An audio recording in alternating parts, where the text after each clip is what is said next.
Welcome to Down to Earth but Heavenly Minded podcast. Hosted by Irving Risch. Meditations on Daniel. By James Boyd. Chapter 5, The Judgment of Belshazzar. If God put power into the hand of the Gentile, and granted success to his armies, even against the nation his choice, and to the overthrow of Zion that he loved, he does not overlook the pride of heart, the lust of power, the self-will and violence of the rod that he uses for the correction of his erring people. The nations that time and again invaded his land, and wantonly destroyed life and property, were his instruments for the correction of his obstinate and stiff-necked people. But to do the will of God was far from the thought of any one of them. God takes into account not only what men do, but their object in doing it. Jehu executed the judgment of the Lord on the house of Ahab, and on all his guilty partners, until not one of them remained alive. By his means also was the wickedness of Jezebel punished in Jezreel. But the severity in which he executed the just judgments of the Lord, and his own selfish reasons for his harshness, were far from being acceptable. Hence by the mouth of the prophet Hosea he says, Yet a little while, and I will avenge the blood of Jezreel upon the house of Jehu. Hosea chapter 1 verse 4. Assyria was the rod of his anger, by which he chastised Israel. But the rod boasted itself against him who lifted it up, and hence do we read, Wherefore it shall come to pass, that when the Lord has performed his whole work upon Mount Zion and on Jerusalem, I will punish the fruit of the stout heart of the king of Assyria, and the glory of his high looks. For he says, By the strength of my hand have I done it, and by my wisdom. Isaiah chapter 10 verses 12 to 13. Nor will the repentance of the sinner, and his subsequent humble walk before God, always avert the governmental consequences of his misdeeds. That King David deeply repented of his sin in the matter of Uriah the Hittite is to the glory of God plainly stated in his word. But he has to suffer in his own family for that cruel exhibition of autocratic power. Manasseh may have found mercy and forgiveness of his wickedness, but Judah, as contributory to his provocations, must suffer the consequences from the hand of God, as it is written in 2 Kings chapter 23 verses 26 to 27. The Lord turned not from the fierceness of his great wrath, wherewith his anger was kindled against Judah, because of all the provocations that Manasseh had provoked him withal. And the Lord said, I will remove Judah also out of my sight, as I have removed Israel, and will cast off this city Jerusalem which I have chosen, and the house of which I said, My name shall be there. In the government of God, children have to suffer for the sins of their parents, and nations for the sins of their rulers.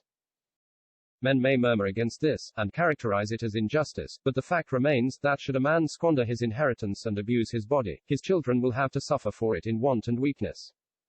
But this does not extend beyond this present life, and the sorrows here on earth are but short-lived. No man will be made to undergo the judgment of Gehenna for the sins of others, but only for those he himself has committed. And as a way of salvation has been opened up for all, and entrance into a sinless, sorrowless world of unspeakable happiness. What else can be done with the man who refuses to avail himself of a place and portion there, but cast him out? Any observant soul can see the fact verified in numberless instances, that the iniquities of the fathers are visited upon the children, and that mercy is shown to the descendants of them that love God and keep his commandments. The dynasty represented by the head of gold comes to an end in the death of Belshazar. It is not only that the king himself is judge on account of his profanity, but an end is brought to the kingdom in its primitive and superlative glory. The way in which Nebuchadnezzar abused the authority that was committed to him by the God of heaven could not be forgiven. In unfathomable grace and as regards eternal relationship with God, it could be, and was I feel persuaded, but the kingly position could not be continued beyond his grandson. God had promised that the kingdom would be continued in his family unto the third generation, Jeremiah chapter 27 verse 7, and he keeps his word, patiently bearing with their oppressive and idolatrous ways. Until to bear any longer would have been to give the impression that he was indifferent to their flagrant acts of conscienceless tyranny and wickedness. And at the last it was only when openly insulted and challenged to combat with the powers of darkness that he intervened in judgment.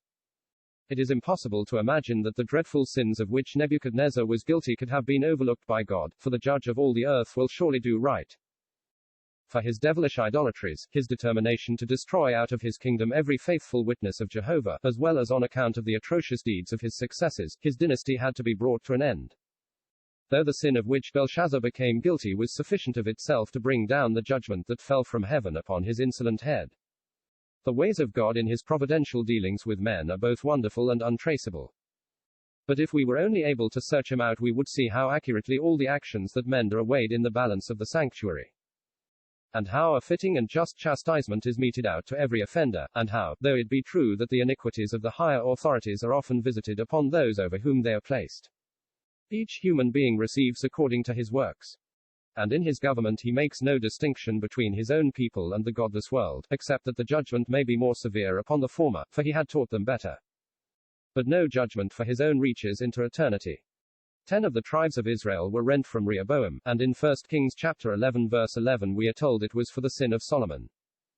But verse 33 of the same chapter says it was for the idolatry of the people, and in chapter 12 we find the exciting cause was the tyrannical spirit in which the imperious Rehoboam met the people, when they prayed him for a more gentle rule than that which had been imposed upon him by his father.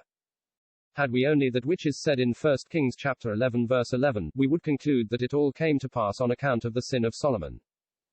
And had we only verse 33 of the same chapter, we would conclude that it was for the sin of the people. And had we only that which is recorded in chapter 12, we would be certain to put the evil which befell the nation to the despotism of Rehoboam. The fact is, the sin of any one of the three parties named was quite enough to bring all the mischief that was done, and therefore is the responsibility of the matter left at the door of each.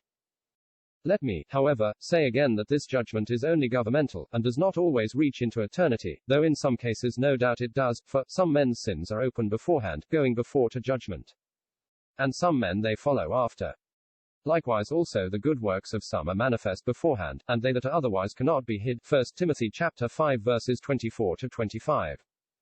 Belshazza was well acquainted with the dealings of God with his grandfather, and this fact makes him all the more responsible.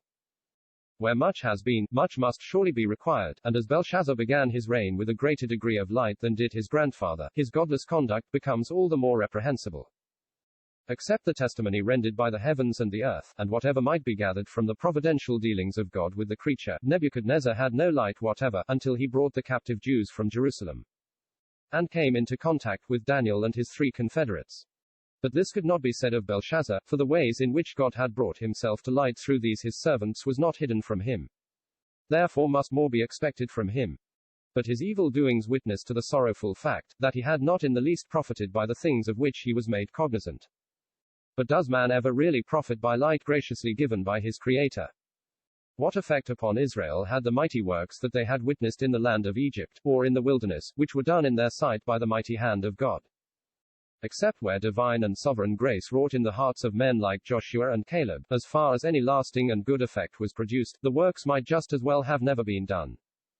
And what has the Spirit of God to say regarding the descendants of that people, when the Savior had been in their midst, doing works that no man had ever previously done?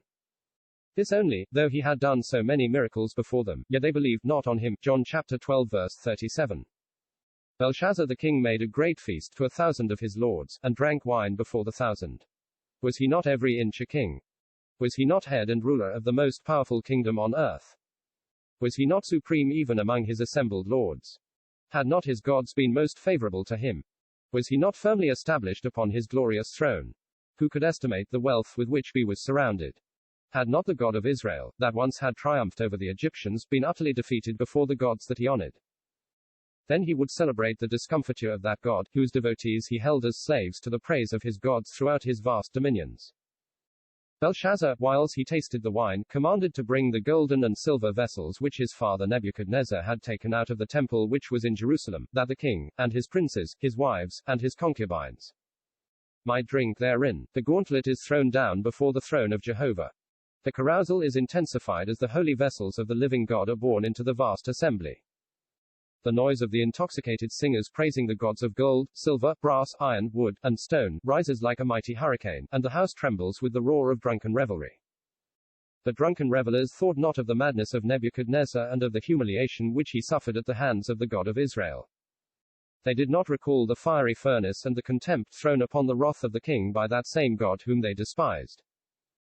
We may picture that assembly of drunken sensualists, brutalized with the gratification of their sensual appetites, applauding the coarse and blasphemous boasting of the crowned autocrat and director of the debauchery.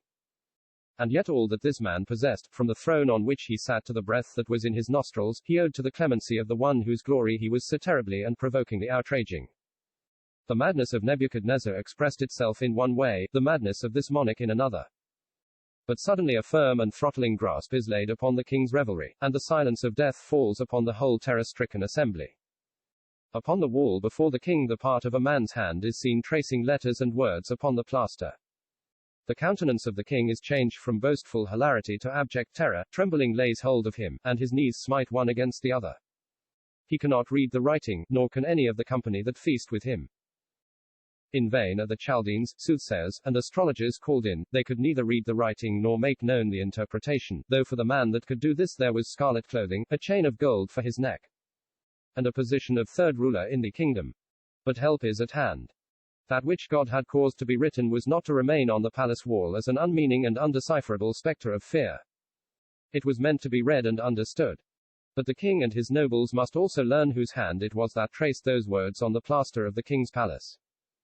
They must also be brought to a sense of the madness of their carousals, and of the gravity of the insult offered to the writer, in bringing the holy vessels taken from his temple, and putting them to such corrupt uses, as to drink wine out of them to the honor of the gods, and they must learn how powerless are the gods whose prowess they had been praising, when met by the might of the Most High, and when the hour for the execution of judgment upon the workers of iniquity has struck. The tidings of this terrible apparition, the consternation of the king, and his lords, and the failure of the wise men to throw any light on the matter, reaches the ears of the queen, who at once thinks of the Hebrew captive Daniel, and coming into the banqueting hall, reminds the king that such a person still exists in the kingdom. She says, "Let Daniel be called, and he will show the interpretation." Evidently whoever else had forgotten him she had not, nor was her confidence in his ability to unravel the mystery in the least shaken by his present obscurity. Then was Daniel brought in before the king. The indignation of that devoted servant of the Lord is aroused, as he witnesses the insult that had been offered to the God of Israel by this inflated worm of the dust. He does not make the slightest attempt to conceal his contempt both for him and his gifts. As in his ears are recited the honors that are to be heaped upon the man who will interpret this startling and terrifying mystery, that had so abruptly intruded itself into their midst, and so completely put an end to their intemperate gaiety. He answers with an abruptness that betokens a mind incensed, saying, "Thy gifts be to thyself, and give thy rewards to another, yet I will read the writing unto the king, and make known to him the interpretation." Not thus had he answered Nebuchadnezzar. As he contemplated the dark and distressful shadow that was to fall athwart the life of that monarch, he was filled with compassion, and says, "My lord, the dream be to them that hate thee, and the interpretation thereof to thine enemies." But in this case his indignation is so aroused by the dishonor done to the living God that for the moment the imperious and autocratic position occupied by this monster of iniquity seems to be lost sight of. But just on this account is his behavior in the most perfect harmony with the judgment that was at that moment hanging over that trembling sinner. Nebuchadnezzar had been in gross darkness, and therefore to be pitied, but Belshazza was sinning against the light that had shone in God's dealings with that king. And all this is brought to the mind of this unhappy monarch. The high position into which his grandfather had been lifted by the grace of the Most High, his subsequent degradation on account of the pride of his heart, are briefly and graphically described. As is also the end and object of all the dealings of God with him, till he knew that the Most High God ruled in the kingdom of men, and that he appoints over it whomsoever he will. Then the profanity of Belshazza is forced home upon his conscience, and then what made his sin all the more flagrant, thou his son, O Belshazza, hast not humbled thine heart. Though thou knewest all this, and the God in whose hand thy breath is, and whose are all thy ways, hast thou not glorified, then was the part of the hand sent from him.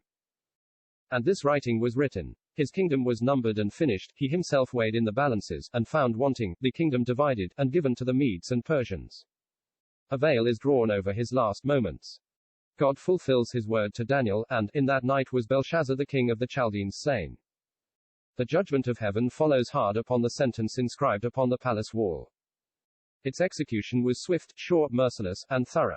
His gods cannot save him, even if they would, though the devil shows no compassion even to his most devoted servants. With what pomp had Belshazza come into that banquet hall? Secure in his proud position, the crowned center of the 1,000 satellites gives the order for the banquet to begin.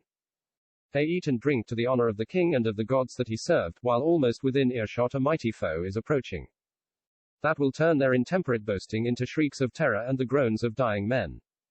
How marvelous are the ways of God! How righteous are his judgments!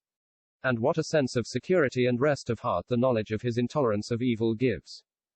Rebellion against his authority, oppression by those in high position, and the lawlessness of those who rise up against lawfully constituted rulers, must ever be met by the judgment deserved, though long and patiently he may bear those evils.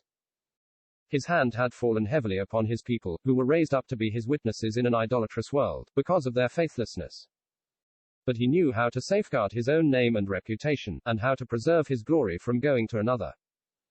The Gentile was but the rod by which he disciplined his people, and if that rod boasted itself against him that lifted it up, he knew how to show it that it had no power of its own.